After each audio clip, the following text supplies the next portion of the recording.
વડોદરાની કુંભારવાડા પોલીસે ઇન્દિરાનગર બ્રિજ પાસેથી માદક પદાર્થ ગાંજાના જથ્થા સાથે મહિલા સહિત 2 ઇસમોની અટકાયત કરી કાયદેસરની કાર્યવાહી હાથ ધરી છે।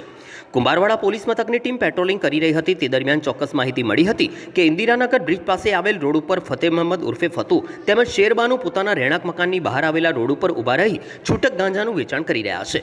જે ચોક્કસ માહિતીને આધારે કુંભારવાડા પોલીસની ટીમે સ્થળ પર પહોંચી બંનેને ઝડપી પાડ્યા હતા।